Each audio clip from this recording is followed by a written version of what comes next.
The entire St. Petersburg port system was engulfed in flames within a week. Бах! Да ну нафиг! Сюда волна идет лютая! Operational capacity was lost. Massive chaos and panic erupted. However, the real disaster is about to unfold in Kaliningrad. The region is currently on the brink of a serious logistical trap. The shifting dynamics of the war in Ukraine have limited Moscow's ability to manage the Kaliningrad region. Lithuania has restricted rail and road crossings, while Poland has tightened border controls. The transit of strategic cargo, from coal to technology, that the region relies on has been banned. Logistics that were once easily handled by trucks have suddenly hit a brick wall. As land routes narrow, Kaliningrad has been left almost entirely dependent on sea routes. Looking at the map, the sea route between Kaliningrad and St. Petersburg spans over 1,500 kilometers, crossing the Baltic Sea from end to end. For Kaliningrad, this long maritime bridge across the Baltic Sea was the only secure connection. And maintaining this connection to supply Kaliningrad's population of 1 million required serious operational discipline. However, now, all the main terminals of this bridge, the Ust-Luga, Primorsk and St. Petersburg port terminals, were struck by hundreds of Ukrainian drones during the week of March 22nd to 29th. Oil terminals in Ust-Luga were set ablaze, loading operations in Primorsk halted, and Novatech facilities sustained damage. And the operational discipline sustaining the region is gone. Reports indicate significant anxiety among port workers and staff. Employees are hesitant to return to the facilities while fires continue, and insurance companies are declaring the area a war risk zone, increasing premiums by 2 to 3 times. It remains unclear when normal port operations will return to full capacity. And this situation has left Kaliningrad at risk of losing its last supply line. The initial shock of this risk is hitting the region's wallet. A 40% drop in oil exports may have reduced the exclave's budget support, and revenue losses exceeding $1 billion per week are directly affecting federal funds allocated to Kaliningrad. For now, scenarios like completely empty store shelves are not unfolding. Basic food stocks appear sufficient for the time being. But the real danger lies elsewhere. Delays in fertilizer and agricultural inputs are creating a creeping price pressure on local products, while the variety of imported goods is shrinking and fruit and vegetable prices are rising. While average net wages in the region hover around 65,000 rubles, the monthly cost of living for a single person, excluding rent, has reached 58,000 rubles. The triple squeeze of inflation, logistics costs, and sanctions is eroding household budgets. Approximately 1 million people living in Kaliningrad are facing serious uncertainty. Rising living costs and a growing sense of uncertainty about the future could trigger a silent wave of migration toward the mainland or abroad, particularly among the young and educated population. Contrary to popular belief, the alternative route is not the west, but the east. Due to visa restrictions, moving to Europe is virtually impossible, and 80% of those leaving the region are heading to the Russian mainland. The remainder are considering visa-free options, such as Turkey and Georgia. According to RBC Kaliningrad's data, the region's workforce decreased by 23,000 people in the third quarter of 2025 alone. Over 70% of those left unemployed are white-collar women over 40 who previously worked in fields such as finance or office management. The time it takes to find a job has extended to up to 7 months. Recent developments could make this situation even more challenging. Additionally, Kaliningrad's status as an energy island poses a serious problem. The region's power grid had already become fragile following its disconnection from the Brel system in 2025. Oil and natural gas supplies were largely dependent on Baltic ferry routes. Now that these routes have reached the point of shutdown, Kaliningrad's energy security is under dual pressure. Although Russia is attempting to establish new maritime routes via the North Sea or the Black Sea as an alternative, the distances are much longer, and NATO surveillance puts every shipment at risk. Kaliningrad's own small natural gas terminal operates at limited capacity, but cannot fully meet the demand. The risk of fuel stocks running out is causing anxiety among local residents.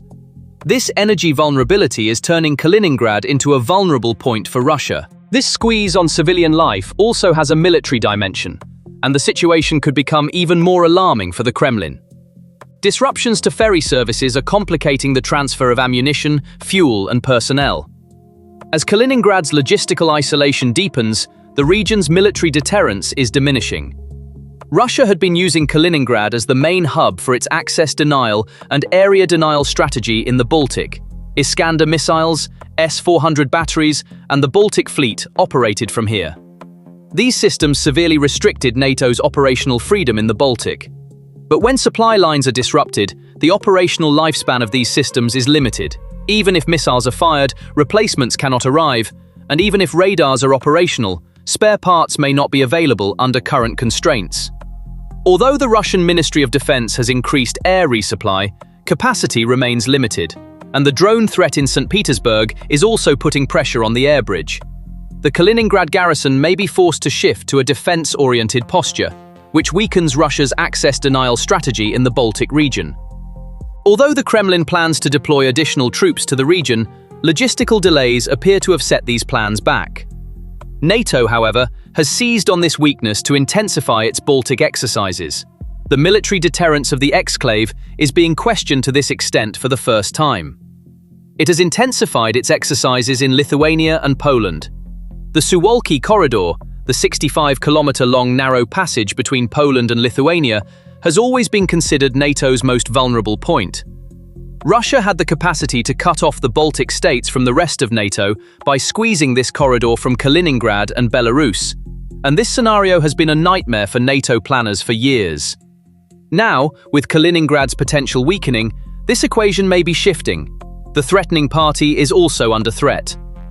But this situation also carries a paradoxical risk.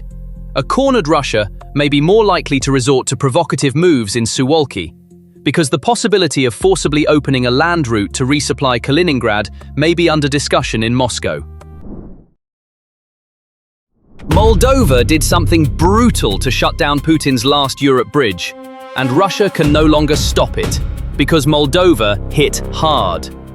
For years, Putin has been using Transnistria as his most valuable card in southern Europe. Leverage to keep Moldova in orbit, an obstacle against NATO expansion, a ready military base to shift the balance in the Black Sea when needed. When he invaded Ukraine in 2022, part of the plan was to advance toward Odessa and establish a land connection with Transnistria, but that plan completely collapsed. Russia never reached Odessa, and Transnistria was left hanging in the air. And now, seeing that the Kremlin can no longer protect this card, Moldova has launched blow after blow. On April 22, 2026, Chisinau declared 6 senior Russian commanders persona non grata and expelled them from the country. But this was only the final link in a silent offensive that had been going on for months. A complete break from the CIS, an economic blockade, and a convergence with Romania were already in motion. To decode Moldova and Romania's moves, let's first take a short journey on the map. Moldova is a small country squeezed between Romania and Ukraine, right in the middle of Europe. And inside this small country, on the left bank of the Dniester River, there's a ghost territory that has been under Russia's control for over 30 years, Transnistria. Here, 1,500 Russian soldiers, 20,000 tons of Soviet ammunition, and 220,000 Russian passport-holding civilians. This was Putin's last military foothold in Europe, until Moldova shut this bridge down. Let's start with the effects of the latest move first.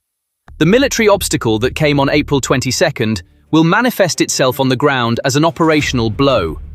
When the Soviets collapsed, remnants of the 14th Army stayed here and have been stationed under the peacekeeping force label for over 30 years. But with the persona non grata declaration, the chain of command was broken. 6 senior Russian officers can no longer enter Moldova-controlled territory. Their access to Chisinau, the airport, and international connections has been cut. Transnistria is geographically like a trap. Moldova to the west, Ukraine to the east, both borders closed. These commanders are trapped in a narrow strip 200 kilometers long. Some of the Russian-speaking population in the region is seeking alternatives by obtaining Moldovan passports. The separatist regime's popular support is eroding. The migration of the young population is demographically weakening the region. Russia can neither withdraw these soldiers, nor reinforce them, nor effectively command them. Perhaps for the first time in history, a great power has lost the capacity to rescue its own soldiers. But the issue is not limited just to 6 commanders or to the Russians living in the region. This move affects the logistics chain of all 1,500 Russian soldiers. Rotation is virtually impossible. Ammunition and equipment supply has been cut.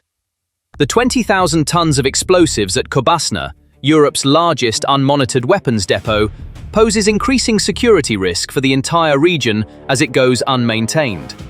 Moldova is rendering the Russian military presence effectively inoperative without firing a single shot. But persona non grata is only the first prong. The second prong is economic. When Ukraine halted Russian gas transit in 2025, Transnistria's economy collapsed. Moldova turned this crisis into an opportunity.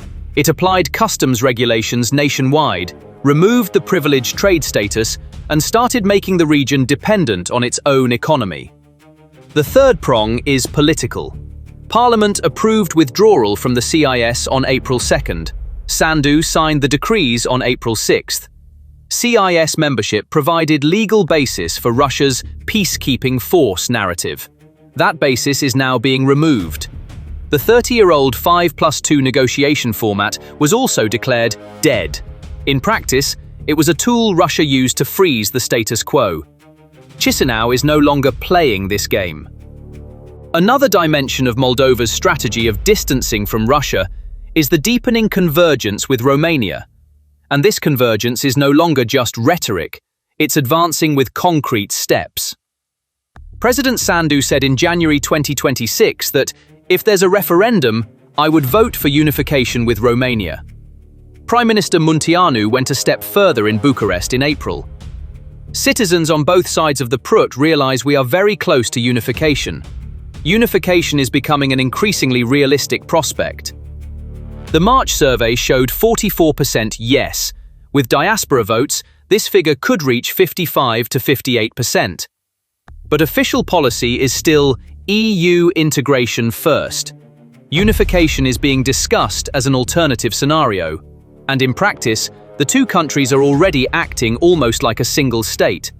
On April 23rd, the Prut 2, Moldova, to Falciu, Romania, railway line reopened after a 17-year hiatus.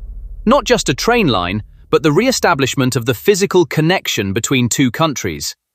Energy lines are being integrated. A significant portion of Moldova's electricity and gas needs are now being met by Romania. Legal committees are working together on EU harmonization.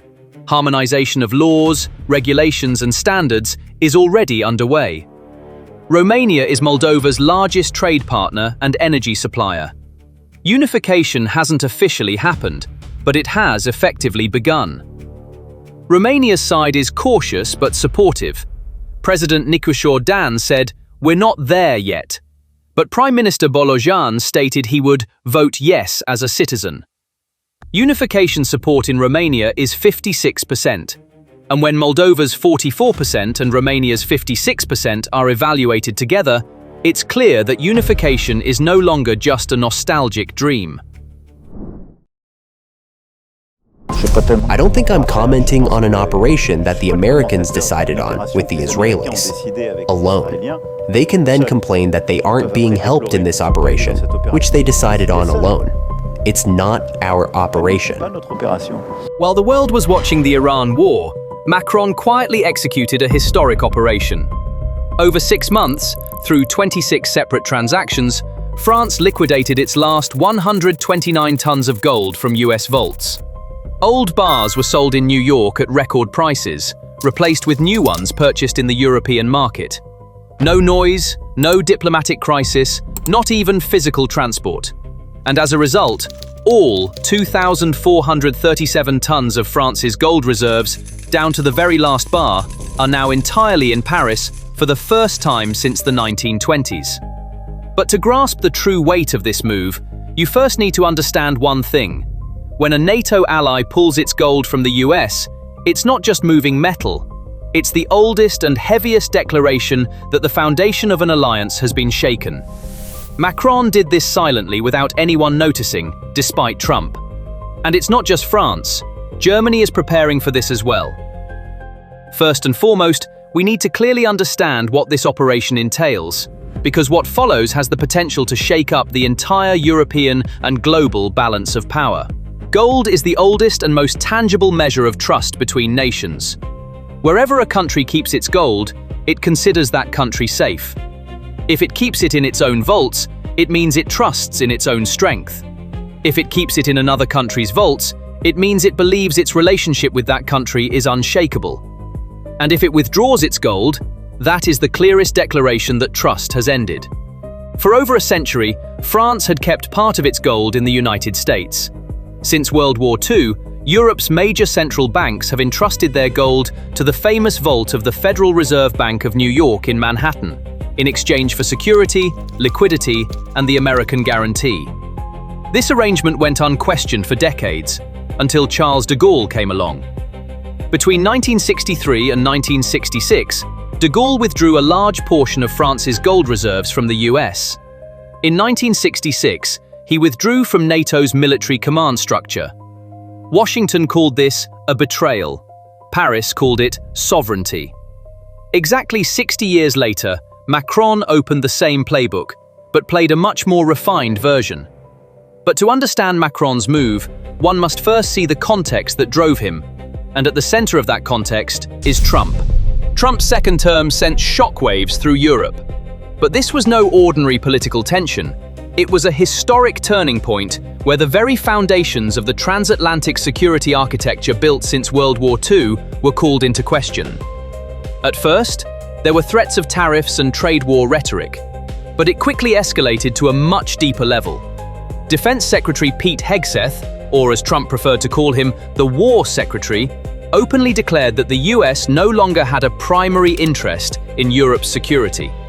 In the infamous group chat leaked by The Atlantic, it emerged that Hegseth had expressed his disgust for European freeloaders. This was not merely a momentary outburst. It reflected an official shift in policy, as evidenced in the draft of the Pentagon's new National Defense Strategy. And words turned into action. The Pentagon began systematically reducing the US military presence in Europe. Troops were withdrawn from Romania. The USS Gerald R. Ford aircraft carrier was redeployed from the Mediterranean to the Caribbean. In September 2025, Hegseth's Global Force Posture Review laid out a comprehensive plan for troop withdrawal from Europe.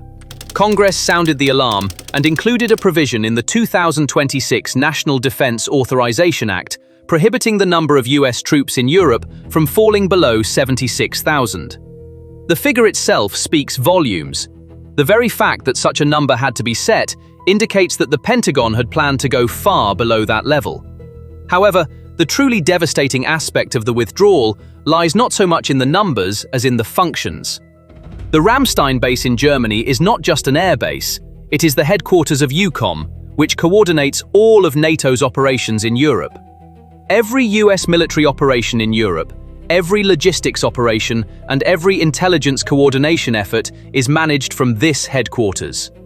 Meanwhile, Deveselu in Romania forms the backbone of Europe's strategic defense, with its Aegis ballistic missile defense system, serving as the continent's primary line of defense against ballistic missile threats from Iran or Russia. The weakening or closure of these bases would directly undermine not only Europe's conventional, but also its strategic defense capabilities. And the redeployment of the USS Gerald R. Ford aircraft carrier, along with 3 destroyers, from the Mediterranean to the Caribbean, effectively means that US naval power in the eastern Mediterranean, specifically the Suez, Cyprus, Libya triangle, has been reduced to 0. This region is critical not only from a military perspective, but also for energy security. A significant portion of Europe's LNG and oil supply routes pass through this triangle. Hungary has officially pressed the panic button. Prime Minister Viktor Orbán has ordered the army to deploy to the Ukrainian border with maximum security. I see that Ukraine is preparing further actions to disrupt the operation of the Hungarian energy system. Therefore, I have ordered the strengthening of the protection of critical energy infrastructure. This means that we will deploy soldiers and equipment necessary to counter attacks near key energy facilities. Borders and power plants are currently under military blockade. Thousands of soldiers and military vehicles are being deployed to the borders. At first glance, Orbán's panicked move may appear to be a military precaution against a foreign attack from beyond the borders. But the real picture is very different and much more internal.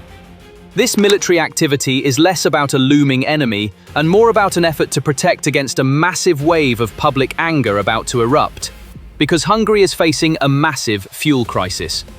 The critical elections in April are approaching. Orbán's 16-year unshakable rule is wavering for the first time. The people are demanding Orbán's resignation. Truckers are rebelling. The people are saying enough is enough to Putin's corrupt oligarchic regime. Orbán now fears not external enemies, but a direct uprising by his own people. It all began in January 2026. Ukraine cut off Druzhba, Putin's largest oil pipeline to Europe. When Croatia, the only escape route, also closed its doors to Russian oil, Orbán was left gasping for air. Already facing protests in the streets and forced to resign, Orbán, cornered, drew his swords completely. Diplomatic courtesy went out the window, and the infamous video threat targeting Zelensky arrived. I will not make any pact here. There will be no compromise. We will defeat them, not with deals, not with agreements, not with compromises, but we will achieve it by force. To understand the roots of this military panic, we need to go back to that first moment when everything spiraled out of control, December 2025.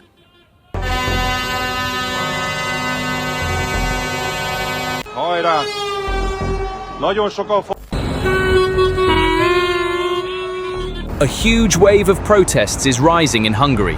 Thousands of trucks, thousands of farmers, hundreds of thousands of people are pouring into the streets.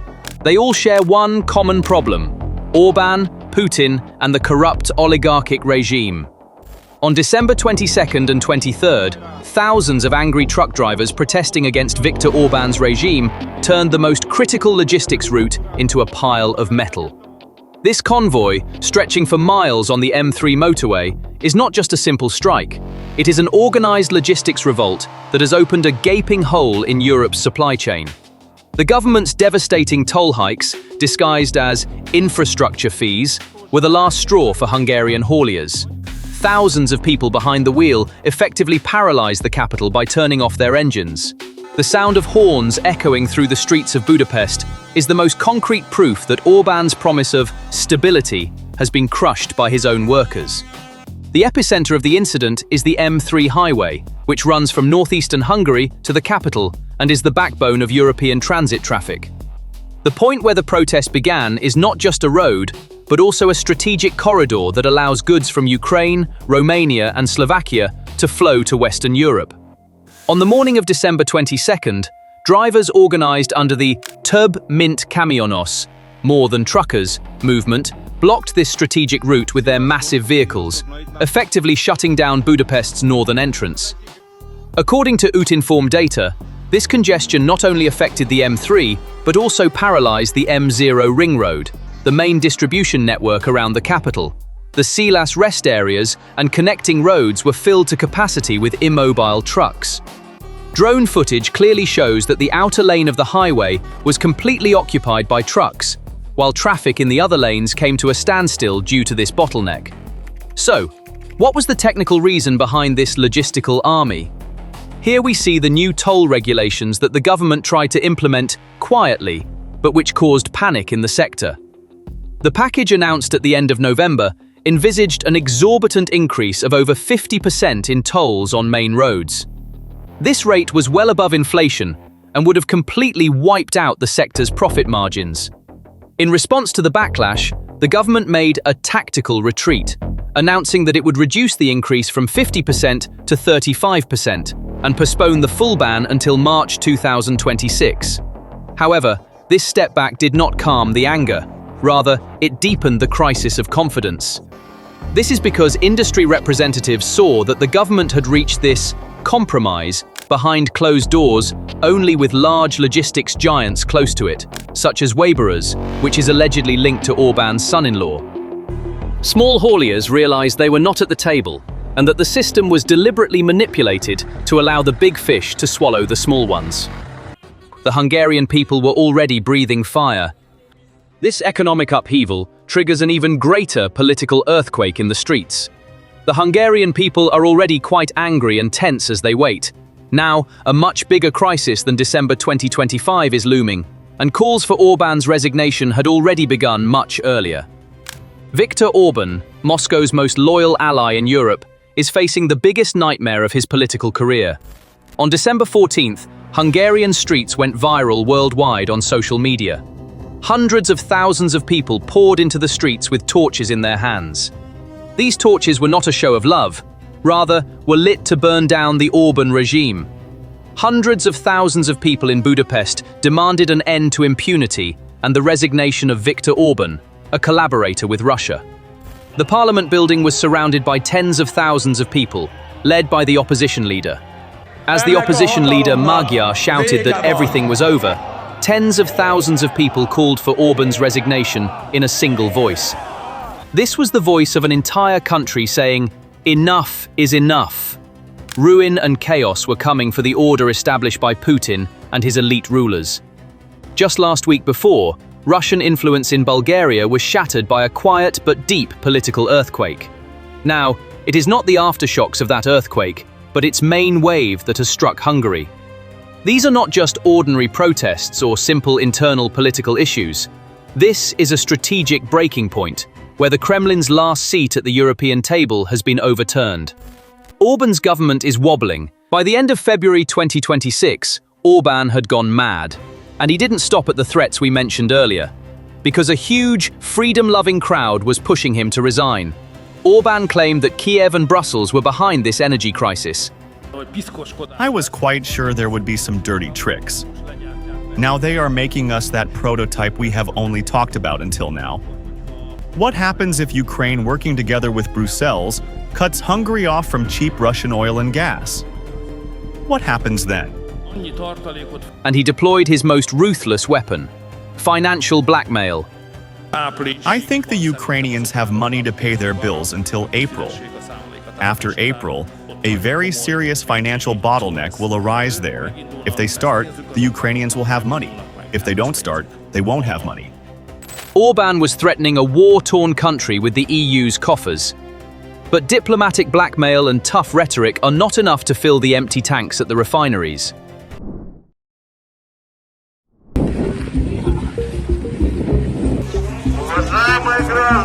A witch hunt is raging in the streets of Moscow.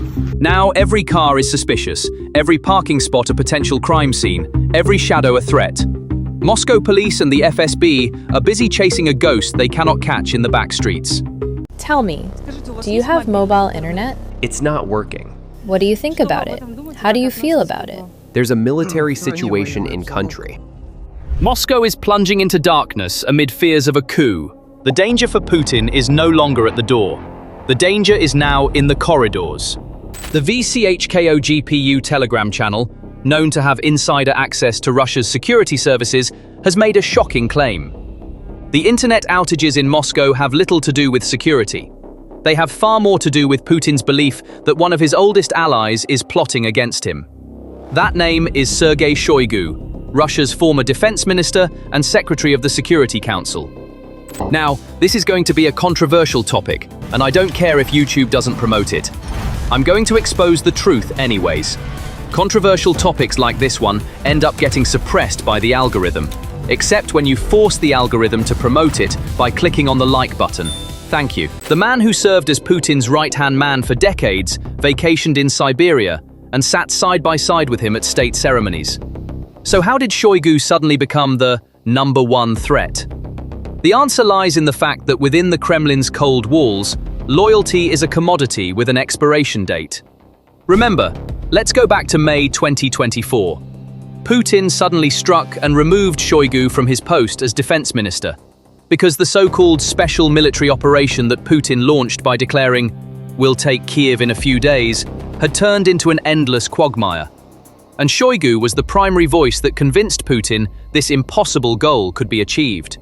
For 2 years, they kept pushing the bill for the wreckage down the road, but in the end, the bill was handed directly to Shoigu. Putin sacrificed his oldest friend for his own political survival. He shuffled him off to a position that looked impressive on the surface, but was toothless in practice: Secretary of the Security Council. Anyone who could read the Kremlin's internal dynamics knew exactly what this meant. This was not a promotion, but a political castration operation. Shoigu's fall from grace in Putin's eyes had already begun. On the streets, a sense of utter hopelessness prevails. The words of Muscovites interviewed on the street, as captured on social media, are chilling. The capital of 20 million is now living in the 18th century. The public has been completely cut off from the internet. People have begun hoarding paper maps, pagers, and walkie-talkies in a panic. Throw your phones away. You don't need them. Today, we see concrete examples of this decline more clearly. The timing is highly suspicious. Internet and communication restrictions coincided precisely with the days when a major wave of investigations targeting Shoigu and his inner circle began. Shoigu's closest aide, former Deputy Defense Minister Ruslan Salikov, who served as his right-hand man for nearly 30 years, was arrested on March 9th. Earlier, another key aide to Shoigu, Timur Ivanov, had been arrested. The charges are always the same: embezzlement, bribery, and money laundering. After all these arrests, Shoigu may realize that his turn is next. Because Putin has been isolating his old friend for 2 years. And this brings us back to the coup and the evidence that it actually took place, as well as the fact that Shoigu is behind all of this. We've seen some clues so far. We can add to these clues the fact that Shoigu hasn't been seen in public since March 5th, despite still holding a very important position. This absence has further fueled rumors of a split within the Kremlin. We need to be cautious here. The accuracy of these claims has not yet been proven. In Russia, coup rumors spread during every crisis. Since 2022, similar claims have surfaced almost every month. Only Prigozhin's 2023 uprising actually took place. Some analysts call this complete nonsense. It is said that if the Russian elite wanted Putin to go, it would have happened in 2022. But there is one undeniable fact. Putin acts as if he believes these rumors, and his behavior reflects not that of a head of state, but of a paranoid man under siege. If you look at the Kremlin's official statement, there is no cause for panic. This is merely a security measure, and a recent incident suggests that these security concerns may not simply be paranoia. On the morning of November 14th, the heavy silence of Troyekurovskoye Cemetery in the heart of Moscow was shattered by a wave of panic that revealed one of Russia's darkest secrets. The FSB announced in an official statement that it had prevented a high-level assassination attempt.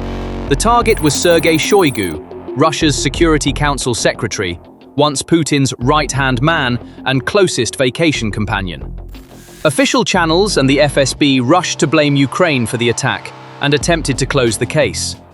According to Russian state agency TASS and Moskovsky Komsomolets, the Federal Security Service FSB announced that it had thwarted a sophisticated assassination attempt targeting Sergei Shoigu at the last minute. The technical details of the incident point to a targeted, intelligence-backed execution attempt rather than a routine terrorist act. According to FSB reports and leaked information, the plan centered on Shoigu's routines and emotional sensitivities. The assassins had obtained intelligence in advance that Shoigu would visit the grave of a family member, likely his mother or father.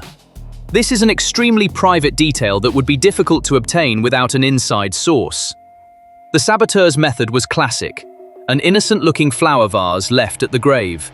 However, this vase contained a high-capacity explosive, probably a compact charge of RDX or C4 derivative, and a hidden micro-camera to confirm the victim's arrival. The plan was to detonate the bomb remotely when Shoigu arrived at the grave and kill Russia's Security Council secretary by blowing him up at his ancestor's gravesite. The FSB announced that it had detained a Central Asian immigrant and 2 Russian citizens as a result of the operation. The suspects allegedly stated in their statements that they received instructions from an agent named Ruslan from Ukrainian intelligence. However, This official narrative contains serious gaps when examined through the lens of the logistics and strategic logic of the scene. Simply walking into an area like Troyekurovskoye, which is protected by high-level security, monitored by cameras at every corner, and frequented by the elite, carrying a vase loaded with explosives and mounting it on a gravestone, does not seem like something that drug-addicted migrants, as defined by the FSB, could accomplish. This suggests that either the security protocols on the ground were disabled, or someone on the inside opened the doors. We need to pause here and turn on our investigative lens. The FSB's accusations against Ukraine and the cracks in this narrative are bigger than the explosive itself. Sergei Shoigu may no longer be a high-value target for Ukrainian intelligence, GUR, or the SBU. After being removed from his position at the Ministry of Defense, his direct influence in the military decision-making mechanism has diminished, shifting him to a more symbolic and administrative role, Secretary of the Security Council. Kiev's decision to expend its resources on such a risky operation in the heart of Moscow, targeting a figure unlikely to directly alter the course of the war, is considered a strategically weak possibility. Expend Ukraine's limited and valuable intelligence resources on an old friend, unlikely to change the course of the war, is tactical suicide. It would be a mistake to assume that this operation bears the signature of Ukrainian special forces, as Russian sources also report no evidence of this. Western intelligence sources and independent analysts emphasize that such spectacular but non-strategic assassination attempts are usually part of Russia's own internal power struggles. This incident reeks of an internal purge attempt rather than an external attack. The historical rivalry between the FSB and the army, GRU, combined with tensions over who will be blamed for the failures in the Ukraine war, may have put symbols of the old regime like Shoigu in the firing line. After Prigozhin's purge, it is no secret that the system is inclined to remove other parts it now sees as a burden from the equation through unnatural means. Had that bomb in the cemetery exploded, the Kremlin could have blamed it on Ukraine and used it to consolidate the people. However, the real winners would have been the other power centers that gained space at the table with Shoigu's removal. This failed, or perhaps deliberately thwarted, attempt is the clearest evidence that Moscow's security elite are at each other's throats. This trap set for Shoigu in the cemetery pressed the panic button in the Kremlin. Everyone is asking, where is Putin? I'll answer, we don't know. The generals don't know either. He probably even confuses his own location sometimes. As independent sociologist Konstantin Gaza points out, Putin is currently ruling Russia not as a head of state, but like a fugitive who fears being located and shot by his own men at any moment. Shoigu being targeted in the cemetery shows how justified Putin's fear is. The security perimeter hasn't been breached, the perimeter itself has become the threat. The investigative journalism project Sistema and Western media have revealed with technical evidence that Vladimir Putin has built identical offices in 3 different corners of Russia: Sochi, Novo-Ogaryovo, and Valdai. Vladimir Putin's security paranoia is not a new phenomenon, but recent investigations document how this fear has turned into an architectural obsession. A comprehensive report published by Radio Liberty's Sistema Investigative Journalism Unit revealed that the places where Putin governs Russia are actually theater stages. The investigation confirms with technical evidence that Putin had identical offices built in his residences in Novo-Ogaryovo outside Moscow, Sochi on the Black Sea coast, Bocharov-Ruche, and Valdai in the north. The Bocharov-Ruche residence in Sochi, the Novo-Ogaryovo outside Moscow, and the mysterious Valdai retreat in the north. The offices in these 3 different locations were designed as millimeter-perfect copies of each other. The same wooden panels, the same tone of varnished tables, the same brand of door handles, and even the same patterned carpets. This was not an interior design preference, but a strategic deception operation. The goal was simple. Putin's own guards and generals should not know where he was physically at any given moment. This is not a decoration choice. This is a military camouflage tactic.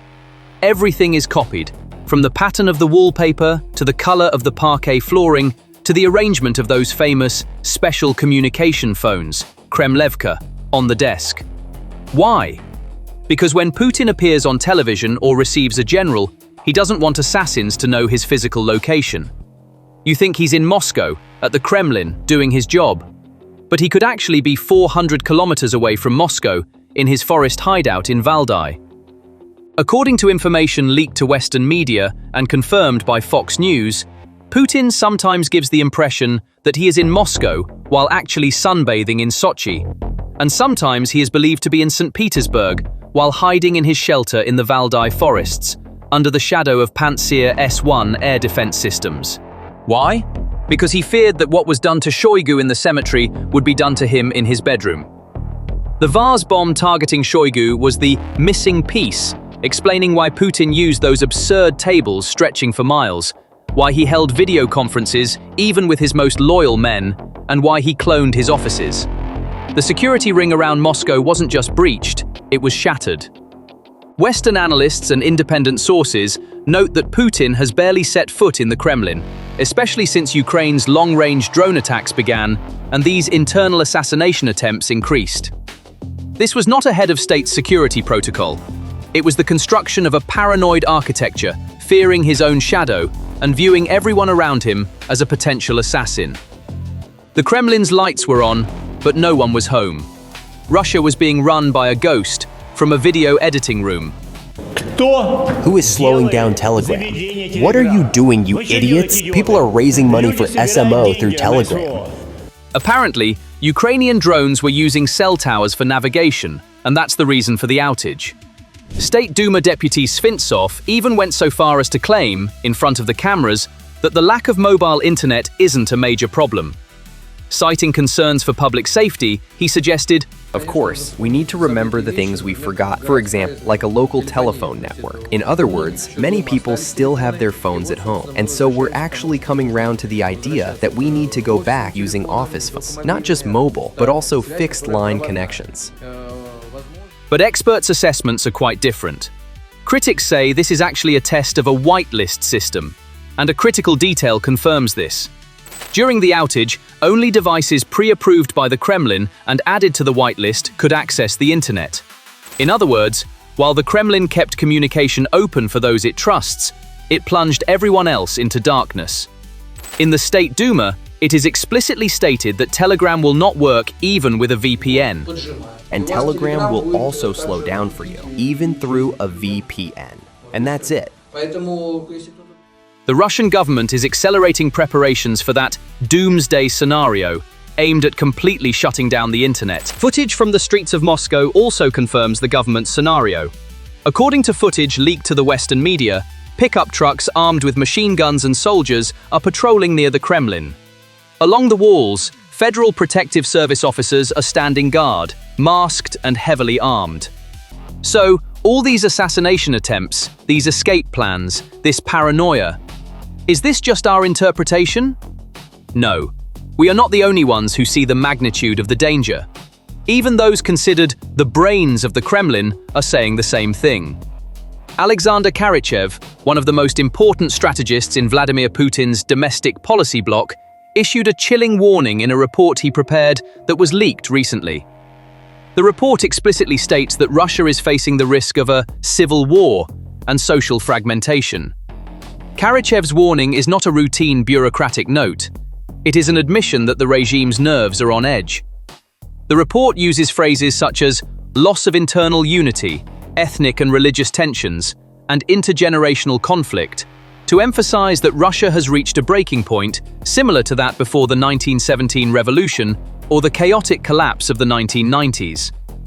Karachev articulates the regime's greatest fear, the dissolution of the state, by stating, "We have experienced this at least twice in our history, in the 17th and 20th centuries.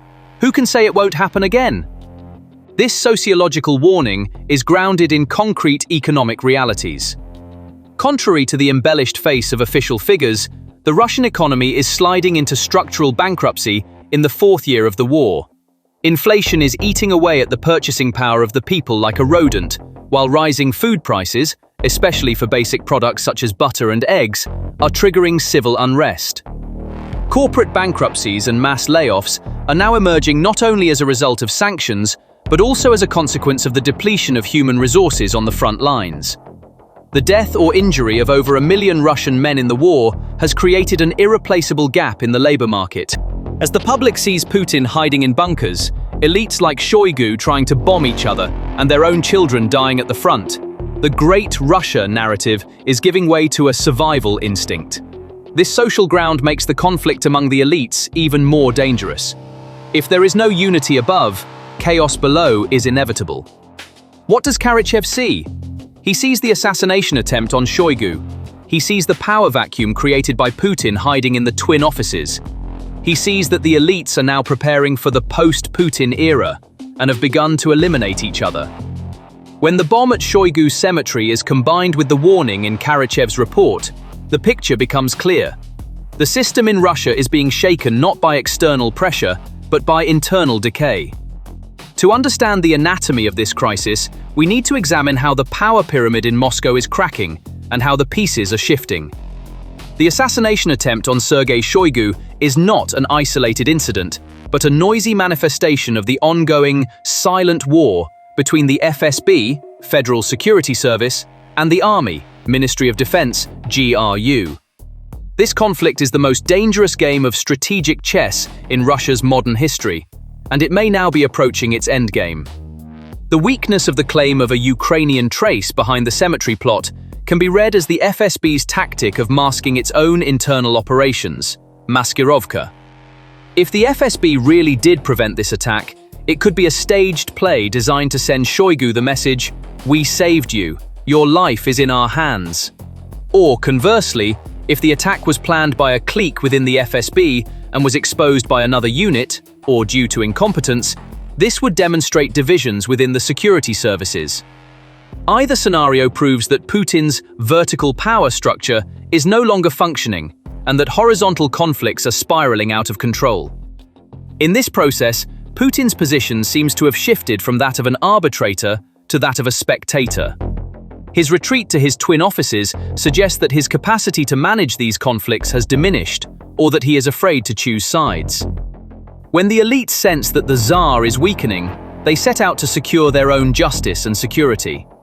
The bomb aimed at Shoigu is a bloody message sent to the other players at the table: Patrushev, Bortnikov, Zolotov, etc. No one is untouchable. This internal conflict is paralyzing the Russian state apparatus. Generals and intelligence chiefs are busy protecting their backs in Moscow instead of focusing on the Ukrainian front. The chain of command is poisoned by a virus of distrust. Whether an order given by a general will be carried out in the field, or whether that order is actually a trap, is being questioned. The Shoigu incident shows that this poison has now reached a lethal dose. That bomb in the flower vase was an attempt to blow up not just one person, but the institutional integrity of the Russian state. Looking at the big picture, the picture that emerges is terrifying in a word. The Russian Federation is currently under a ghost government regime. This term describes a situation where the leader is physically present, but functionally disconnected from the system, while the state, paralyzed by inertia and fear, attempts to function like a headless body. Putin, within the beige walls of the twin offices he built, tries to manage a war with reports presented to him and likely filtered, while the real Russia is outside, gasping for breath in inflation queues, cemetery bombs, and the flames of drone attacks. This is the strategic checkmate position. If Putin returns to Moscow, he will face the risk of assassination and coup. The Shoigu incident is a preview of this. If he stays in the bunker, his authority will erode, and the civil war dynamics Karachev warned about will accelerate. Both moves signal a deadlock that threatens the regime's stability. Ukraine's strategy may be based precisely on deepening these internal contradictions.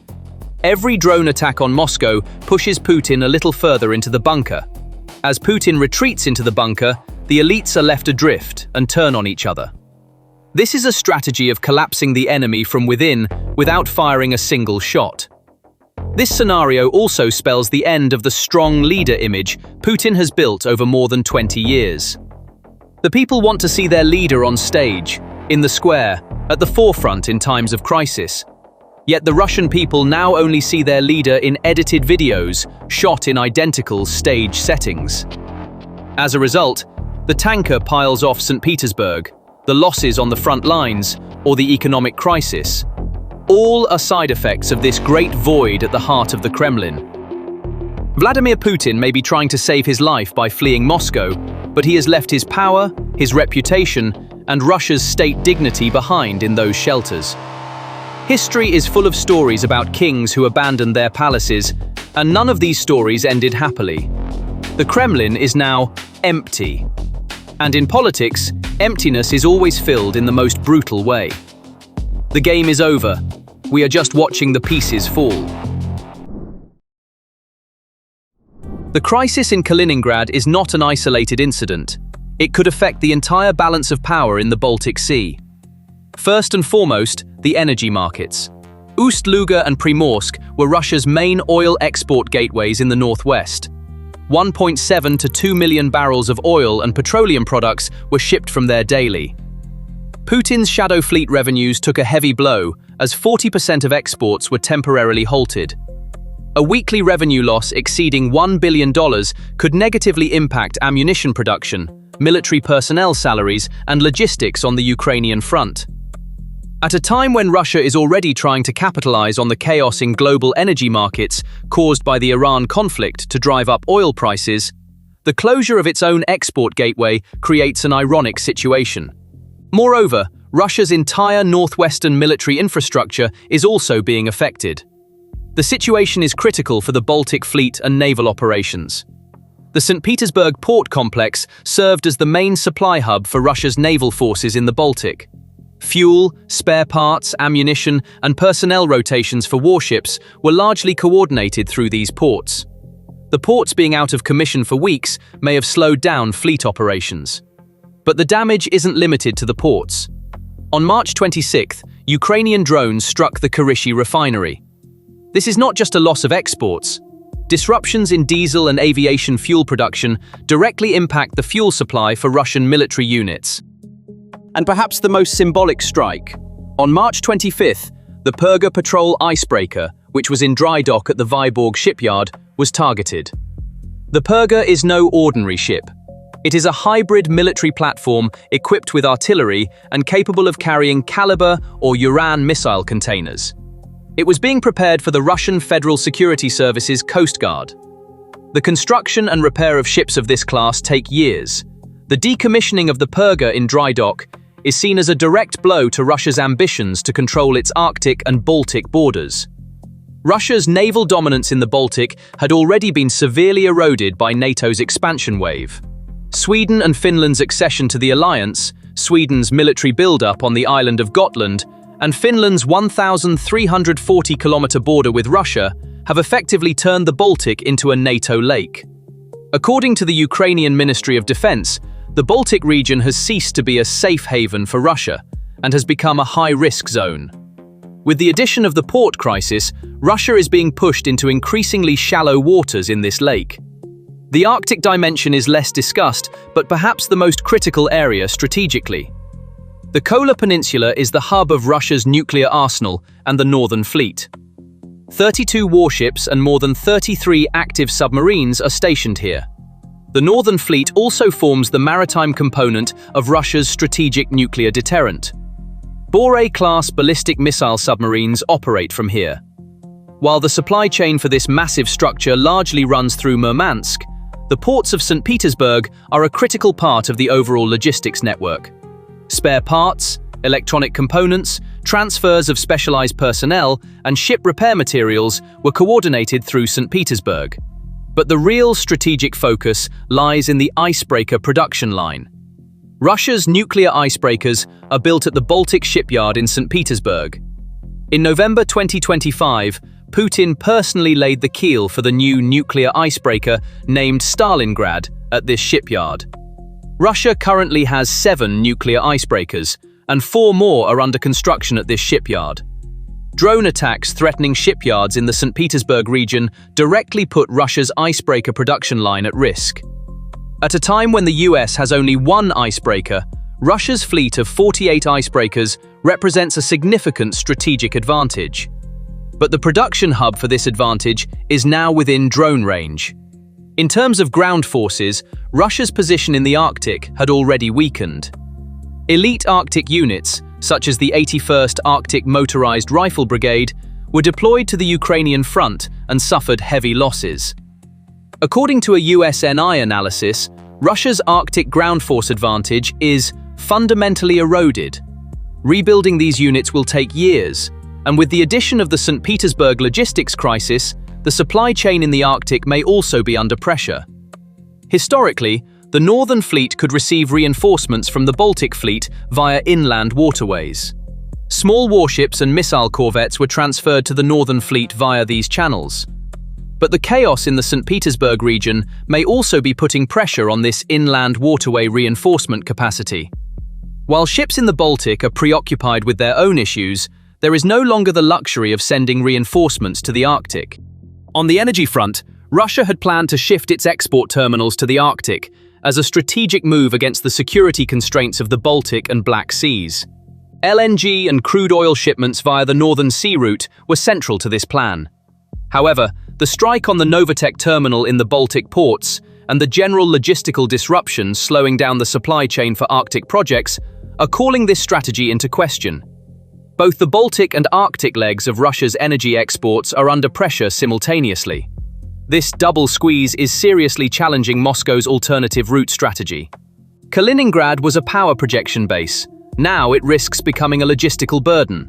Land borders are closed, sea routes are paralyzed, and air resupply capacity is insufficient. Russia's dominance in the Baltic, its Arctic supply chain, and the financing of its war economy are all under pressure at the same time. Drones costing just a few $1,000s may have shaken the very foundations of Russia's northwestern strategy. St. Petersburg is burning, Kaliningrad is suffocating, and unless this equation changes, Moscow's strategic backbone stretching from the Baltic to the Arctic may be eroding a little more each day. Russia's response is harsh. Lavrov said unification would destroy the Moldovan state and called it provocation and NATO expansion. But Russia's capacity to prevent this is limited. The last institutional tie was severed with the CIS exit. Energy dependency has shifted in Romania's favor. The military presence in Transnistria, Russia's last leverage, is eroding through persona non grata declarations. Moscow is losing Moldova, and there's almost no tool left to stop this loss. While the unification scenario is still hypothetical, its geostrategic consequences are worth analyzing now, because if it happens, the equation in Transnistria completely changes. If Moldova unifies with Romania, the Russian soldiers in Transnistria would no longer be on Moldovan soil. They would be stationed on the territory of a NATO and EU member state. This fundamentally transforms the situation. Currently, the Russian soldiers in Transnistria are on the territory of a small, neutral country with weak military capacity. With unification, these soldiers would be on NATO territory, and the rules of the game completely change. Russia can threaten Moldova, but threatening NATO member Romania is an entirely different risk category. And this risk is not merely theoretical. Behind Romania stands the collective defense commitment of 31 NATO members. NATO's Article 5 may not directly come into play. NATO would likely classify Transnistria as an unresolved issue. But any military provocation by Russia in this region could be perceived as action against a NATO ally, and this increases deterrence significantly. Romania's NATO membership and its strategic position in the Black Sea affect the equation. Romania is already the key country of NATO's southeastern flank. With the Aegis Ashore missile defense system at Deveselu, Mihail Kogălnicianu Air Base, and Black Sea naval presence, it serves as a significant deterrent force against Russia. Unification could mean this military infrastructure extending to Moldova's borders, further narrowing Russia's strategic depth on its western flank. The Odessa Triangle, the trilateral cooperation format established between Moldova, Romania, and Ukraine in 2022, becomes even more important in this scenario. The three countries are already coordinating on security, energy, and cyber defense. The Triple Cyber Alliance signed in February 2026 is creating joint defense against hybrid threats. If unification happens, this triangle narrows to two countries, but power projection multiplies exponentially. And the 1,500 Russian soldiers in Transnistria would be completely helpless in this scenario. On NATO territory, without ammunition, without reinforcement, without exit. Moscow's only option would be to withdraw through diplomatic negotiation. This means the complete collapse of Russia's 30-year frozen conflict strategy, and it sets a precedent for all frozen conflict instruments like South Ossetia and Abkhazia in Georgia. If Moldova resolves Transnistria, the Kremlin's freeze and control strategy in the post-Soviet space permanently collapses.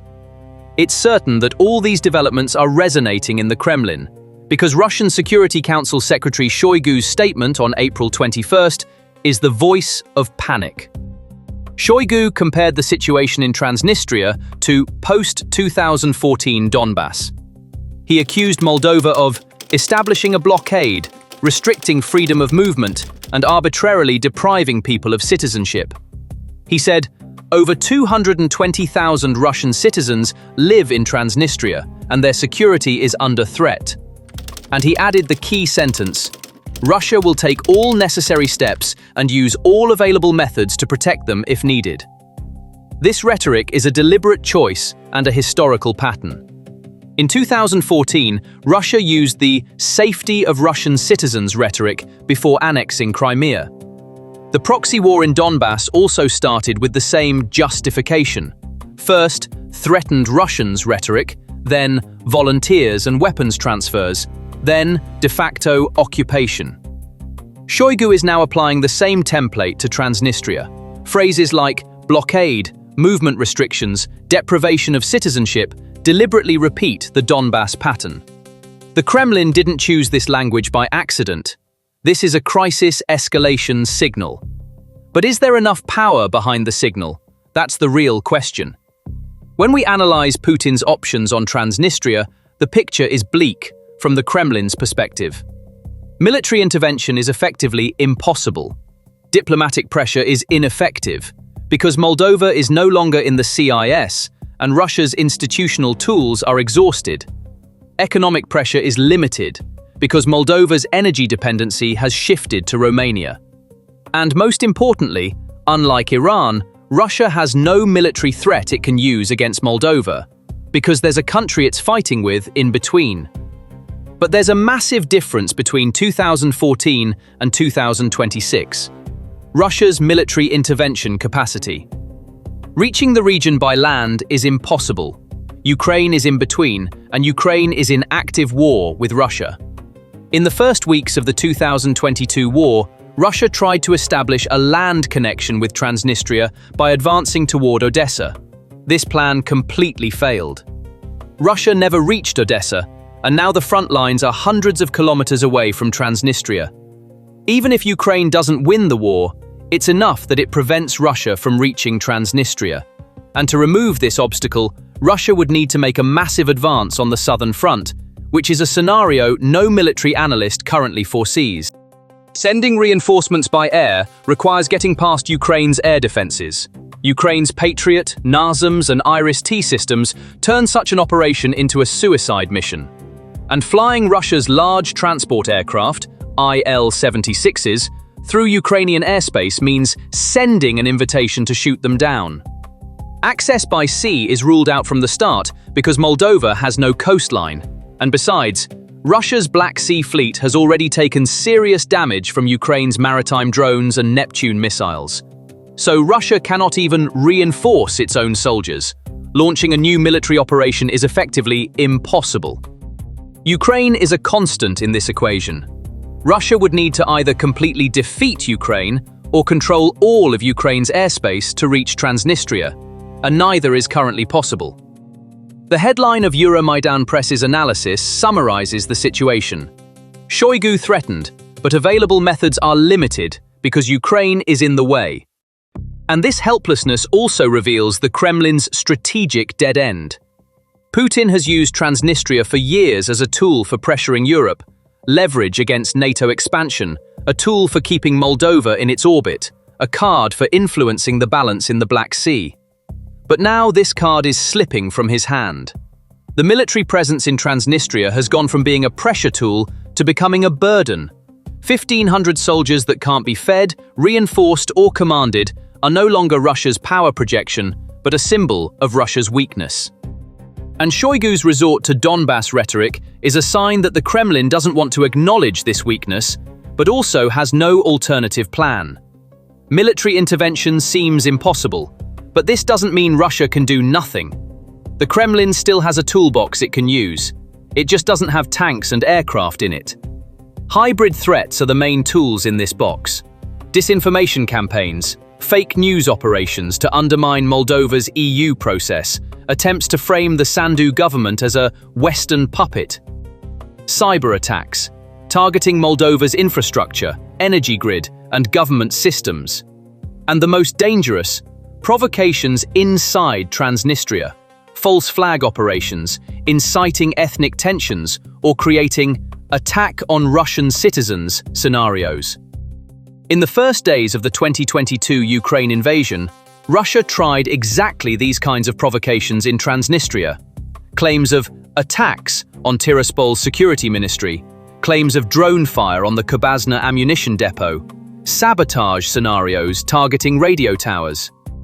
These provocations were meant to prepare the ground for Russia's advance toward Odessa, but both the military advance stopped and the provocations were not found credible by international opinion. It didn't work then, but the Kremlin hasn't put that playbook on the shelf. And now every move by Moldova could push the Kremlin to reopen that book. And a new focal point has emerged: Gagauzia. This small autonomous region in southern Moldova is known for its pro-Russian leanings and could be used by the Kremlin as a tool for destabilizing Moldova from within. Gagauz leaders have established close relations with Moscow in the past, and as the Transnistria card weakens, the Kremlin could deploy Gagauzia as a new pressure tool. This could be a new version of Russia's frozen conflict strategy, when losing on one front, opening another. It should be assumed that Moldova's government is analyzing this and closely monitoring developments in Gagauzia. But Moldova is no longer alone. The Odessa Triangle, the trilateral cooperation format between Moldova, Romania, and Ukraine, is creating a shield against hybrid threats. The Triple Cyber Alliance, signed in February 2026 between the cybersecurity agencies of the three countries, is building joint defense against exactly these kinds of attacks. The Trilateral Chamber of Commerce, established in Iași in January 2026, is deepening economic integration. Romania, as a NATO member, is sharing military intelligence and strengthening Moldova's defense capacity. Ukraine is providing coordination on border security. Transnistria's eastern border is under Ukraine's control. The EU is channeling funds to strengthen Moldova's institutional resilience and supporting its 2030 membership target. If Russia has hybrid tools, Moldova now also has a hybrid shield, and that shield is growing stronger every day. Moldova's foreign ministry's response on April 22nd was calm but firm. The rights of all persons in the region are fully protected and guaranteed. The situation is stable. This means Chisinau is refusing to escalate, but also not stepping back.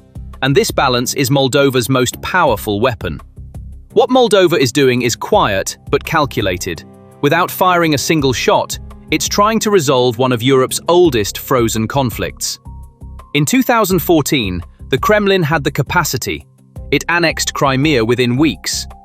In 2026, the Ukraine war is draining all resources. The Black Sea Fleet has taken damage, and there's no way to reach Transnistria. Shoigu resorts to Donbass language, trying to fill the shell of an empty threat with memories of 2014.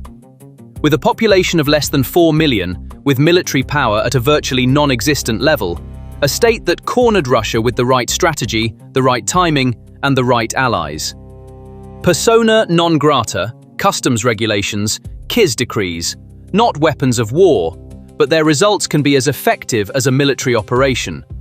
So will the soldiers quietly withdraw, or will tensions escalate with one final provocation? If unification with Romania happens, will NATO's border reach the Dniester? Whose control will the 20,000 tons of ammunition at Kubazna remain under?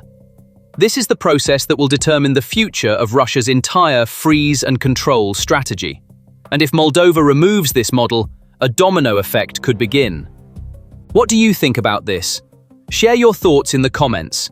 Don't forget to subscribe to PPR Global and turn on notifications to stay updated on our analyses. The region left most vulnerable by this military vacuum is the Baltic states. Estonia, Latvia, and Lithuania, the thinnest link in NATO's eastern flank.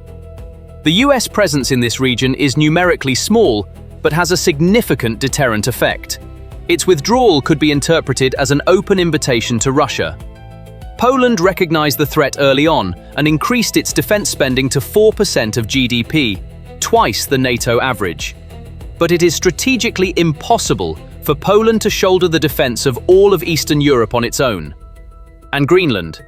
Trump openly demanded Greenland from NATO ally Denmark. He openly targeted the territorial integrity of an ally. And he said, I didn't call him, he called me. He's very proactive. He's a great guy. He's a deal guy. He's a deal maker type guy. And we need it for national protection. We need Greenland for national protection. They have a very small population. This was an unprecedented step in NATO history, a member state setting its sights on the territory of another member state. Denmark refused. Trump ramped up the pressure. A shockwave spread through European capitals. Today Greenland, tomorrow what? And when all this converged with the Iran war, the breaking point in Europe was reached. When the US-Israel coalition attacked Iran in February 2026, France refused to open its airspace and bases to the coalition. Italy and Spain also kept their distance. They called for a diplomatic solution, a ceasefire and negotiations. Trump labeled his allies cowards and paper tigers. Debates over a partial withdrawal from NATO flared up in the French Parliament, the clearest challenge to the alliance's structure since 1966. A European diplomat summarized the situation as follows. The same movie plays out every day. The cause changes, defense spending, Greenland, the Strait of Hormuz, or something else, but the threats always come back. This is the context in which Macron's gold move must be understood.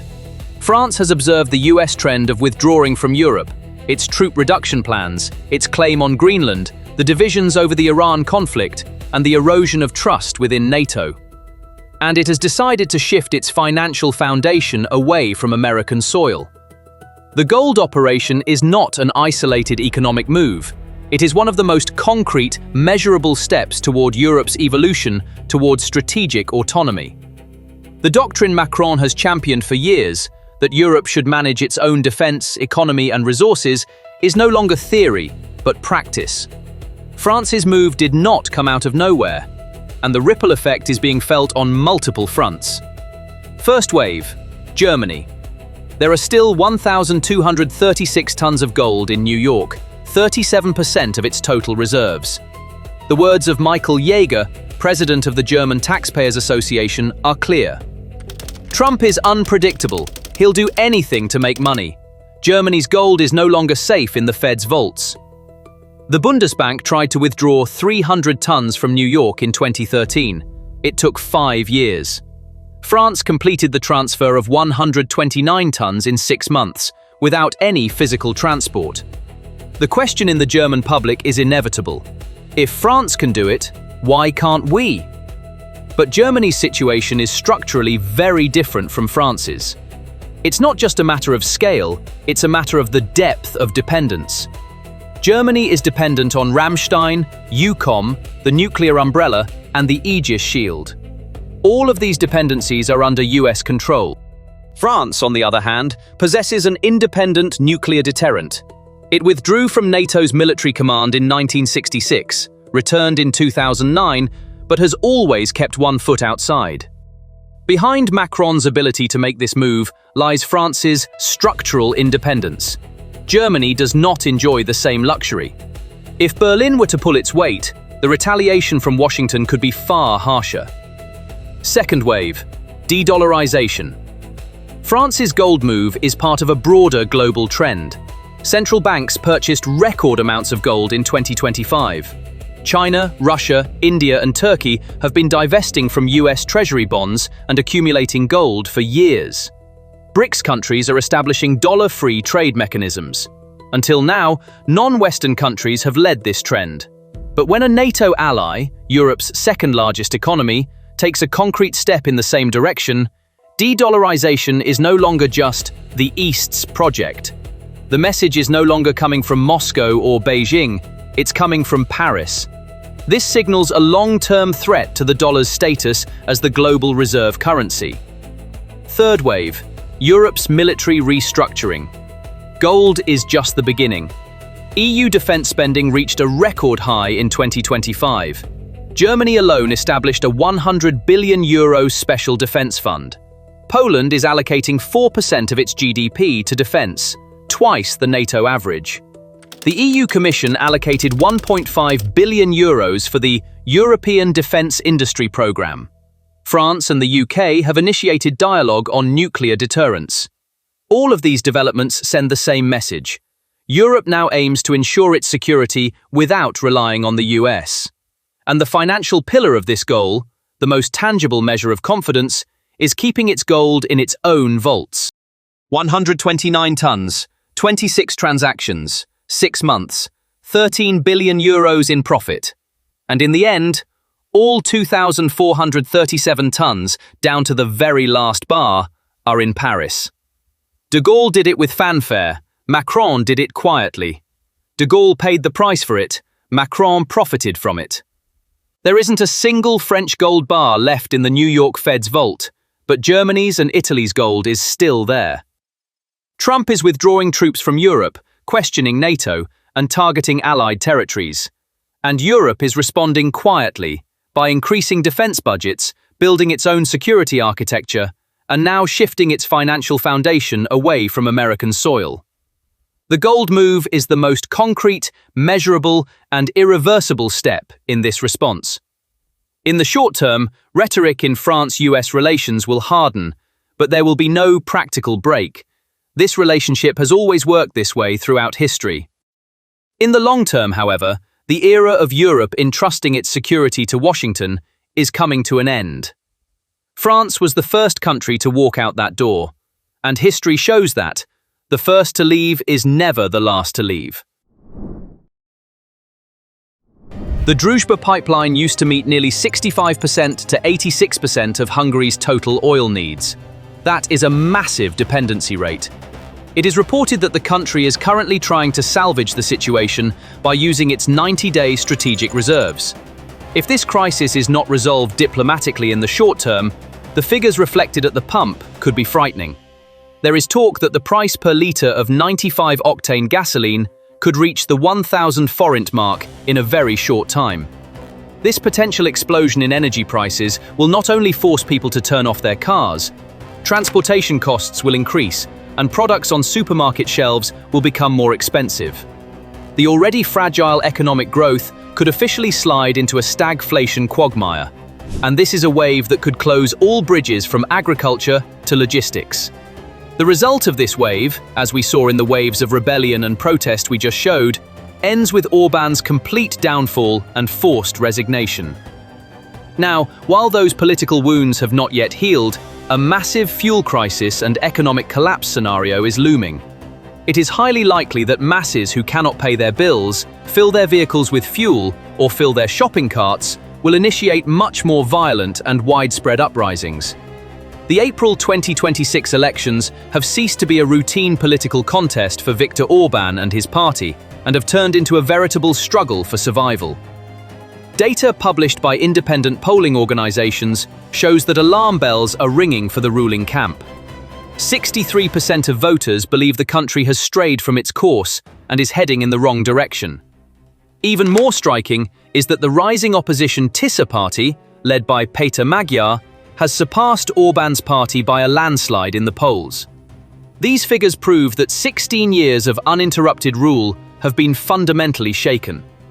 It is precisely at this point that the deployment of army units to power plants and the blockade of critical facilities takes on a different meaning.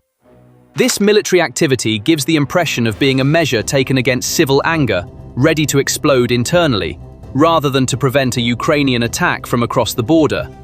The government is using the armed forces as a kind of shield to prevent potential mass protests from targeting the energy infrastructure and to maintain control of the streets.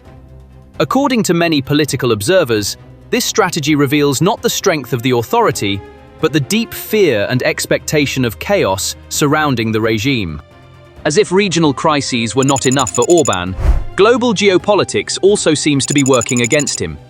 The escalation of tensions between the US, Israel, and Iran has brought maritime traffic in the Strait of Hormuz to a standstill. It was at this very moment that a voice rose from just south of Hungary, summarizing the destruction that this global bottleneck would cause in its most stark and shocking form. Serbian President Aleksandar Vučić stepped in front of the cameras and, setting aside diplomatic filters, named the approaching storm. Oil prices will kill us all. Europe will descend into hell because of the closure of the Strait of Hormuz. Vučić's harsh statement was not a simple political exaggeration. It was a clear admission of the deep fear and helplessness felt by landlocked Eastern European countries that are dependent on external energy supplies and have historical ties to Russia. The hell Vučić referred to is actually the massive energy stress test that has already begun for Europe. Every oil tanker that cannot pass through the Strait of Hormuz splits the European continent into three along fault lines. The first group consists of the resilient, countries such as France, with its nuclear energy infrastructure, or Norway, which manages its own vast resources. These states will feel the increase in global energy prices in their inflation rates. Perhaps their budget deficits will grow, but state mechanisms will continue to function. The second group consists of the bleeding. Economies based on heavy industry, the chemical industry, and automotive production, such as Germany and Italy. In these countries, factory shifts may be reduced, production costs may increase, and economic growth may suffer serious damage. However, at the bottom of the list are the weak links, which will pay the real price of the crisis, and which Vučić pointed to by saying, "will kill us all." Countries such as Hungary, Slovakia, and Serbia. The common feature of these countries is their geographical and infrastructural obstacles to creating alternative routes. Looking specifically at Hungary, we can see how the perfect storm has turned into a double blockade. With the Druzhba pipeline closed, the Budapest administration is relying on alternative oil that could come by sea.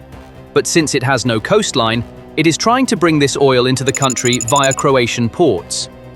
Croatia closing its doors was the first blockade. Now, the blockage of Middle Eastern shipments, the source of that alternative oil coming by sea, in Hormuz, is creating the second and truly deadly blockade. Europe's descent into this hell directly coincides with the existential crises of its political leaders. Orbán's deployment of troops to the borders and Vučić's panic-stricken statements on television actually serve as an early warning system against the simmering social anger within. Every increase in the forint or dinar reflected at the pump has the potential to become a weapon aimed at those in power at the ballot box. For Vladimir Putin, looking at this chaotic picture from Moscow, the view is not at all pleasant. For years, Putin had positioned Viktor Orbán as his strategic ally within the European Union, the sole veto power diluting the sanctions packages and his unshakable stronghold within the Western alliance. However, the issue carries a much deeper meaning than simply losing a political ally. Budapest also served as the headquarters for Russia's massive economic and intelligence operations in Europe. The €12.5 billion PAX-2 nuclear power plant project, undertaken by the Russian state nuclear energy company Rosatom, was a massive energy wedge driven by Moscow into the heart of Europe. If the system Orbán has built collapses, Moscow's loud voice in the corridors of Europe will be cut off like a knife. The takeover of power by the pro-Western Tisza party, which is leading in the polls, carries the risk of shutting down not only the oil taps, but also all the billion-dollar shady energy and concession deals made behind closed doors with Russia to date. Putin is watching, seemingly helpless, as his trusted ally faces the threat of being wiped out politically thousands of kilometers beyond his borders. That is why this shocking scenario has reignited in Europe's underground intelligence circles and open-source networks. If the April elections are lost, the immunity shield is lifted, and those massive corruption files concerning European Union funds are opened, what will Viktor Orbán do? Intelligence accounts on the X platform are discussing one of the most extreme scenarios.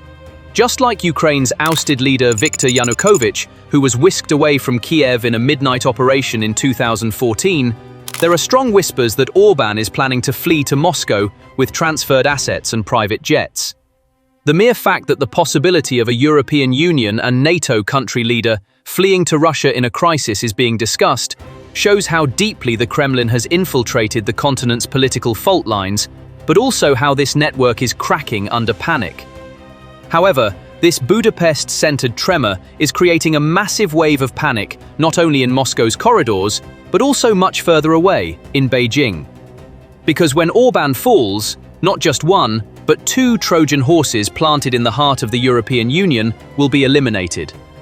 China-Hungary relations are progressing far beyond a mere commercial bond. Orbán's long-standing Eastern opening policy has transformed the country into Beijing's operational center in Europe.